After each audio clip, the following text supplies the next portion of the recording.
Now, the time is just after 10 to 8. We all know how frustrating it can be when a trip to the beach is ruined by the weather forecaster getting it all so horribly wrong. Never happens. One man, Richard Borthwick, though, is so fed up with what he thinks are the unreliable reports for the seaside town of Mablethorpe, where he owns a bar, that he has started to compile his own forecasts. And here's a look at him in action.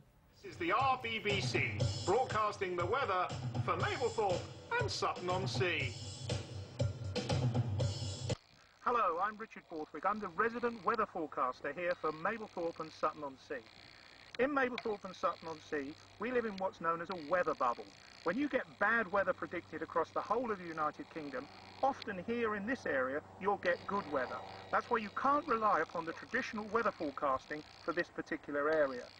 So, let's look at today. Today is a little bit cloudy, it's August the 7th, but we do have these wonderful wind turbines that you may be able to see in the distance. These are pushing some of the bad weather out to sea and sometimes out into land. And that's one of the reasons why we do have slightly better weather here than the national average. You'll see that we have open countryside and sweeping areas of grassland, as well as some of the largest, longest, cleanest... Well, there he is. He's also keen to broadcast his opinion of the more conventional weather forecasters as well. Yes, here's his impersonation of the BBC's very own Carol Kirkwood. Hello, and welcome to RBBC. My name's Carol Kirkwood. I'm doing the weather forecast for the whole of the United Kingdom, but not Sutton-on-Sea or Mablethorpe. That will be done by somebody else. Well, under the wig, the star of I can't wait to hear what Carol thinks of that. The star of the clip, Richard Borthwick's in our Lincoln studio now. Richard, tongue firmly in cheek, I hope, with Carol Kirkwood's impression. Indeed, there. But yeah. I think she's really nice, but... Are we that bad at forecasting the weather? Yeah, I think the thing about it is, it's not... we've done it in a very jovial way, but it is a really serious subject. When the television ignores the coast and it says that it's going to be bad weather, it affects the trade of small businessmen and women up and down the country, and these people only have sort of 10, 12 weeks in which to make their money.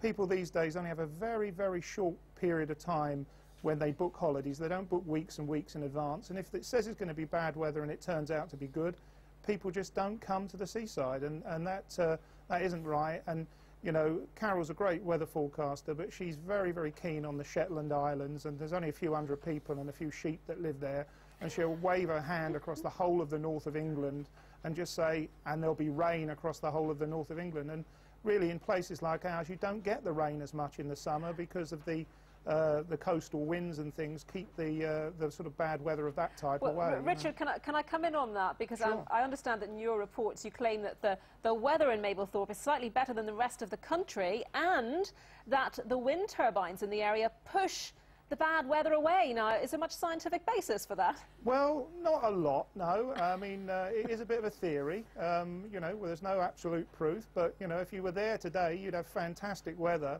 And on my drive in here to Lincoln, it was raining, and it certainly wasn't raining in Mablethorpe. It was lovely and sunny, and, you know, there's got to be a reason for that. It could be the wind turbines. If somebody can give me a better excuse, I'll listen to it. But, you know, it's very tongue-in-cheek. You know, we're trying to make sure that people know that it's a great place to come to, and it's you know, the weather is decent, and it usually is. You know, I mean, I think last week they were giving out for the Wednesday that it was going to be awful weather, and we had one of the hottest and driest days of the year. You know, so it is important to get it right, because, as I say, people's livelihoods depend on it, especially in these sort of recessionary times. You know? And Richard, you claim to have been 100% accurate. How have you managed that then? Well, because I've only done 4 weather forecasts, so.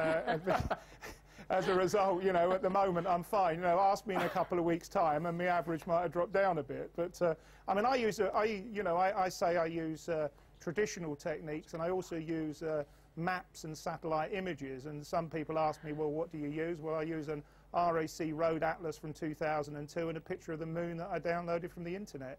And at the moment, that seems to be working much better than the satellite images from the Met Office. You know. Richard, I'm going to put you on the spot here. What's the weather going to be like in Mablethorpe tomorrow? Do you think I'm going to say anything other than fabulous? Because it is going to be fabulous. It just happens to be true. But it really shall be a very, very, very good weekend down there. We really are predicting very, very good weather, Saturday and Sunday. So it should be a good day to to come down. They get out of London, drive on down and get on the beach. You know, it should be a great day. Richard, thank you very much indeed.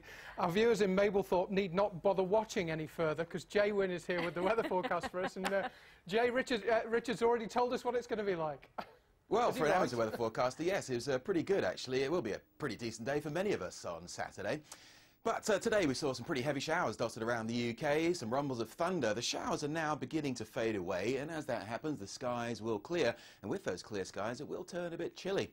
It's not going to be a dry night everywhere. Still 1 or 2 showers around the Bristol Channel down towards Cornwall, and more particularly into western Scotland. There'll be some heavy bursts of rain for a time, but as we get towards the start of Saturday, I think we'll see that rain easing off. Temperatures will get on the low side, for example 9 degrees in Belfast, but some rural spots of Wales, northern England, Scotland down to 5 or 6 degrees, so quite chilly for some of us. But at least with those clear skies overnight, there's going to be lots of sunshine around through the morning. A lovely start to the day for the vast majority. Come the afternoon, a bit more cloud developing, but most of us staying fine and dry. It's just down towards the southwest where there will be some light rain and some drizzle. Top temperatures 19 to 22 degrees, not too bad. Should get a full day's play at the Oval. But in Northern Ireland, we've got some wind and rain gathering. It'll turn into a wet night in Northern Ireland and in Scotland. They've risen to the top of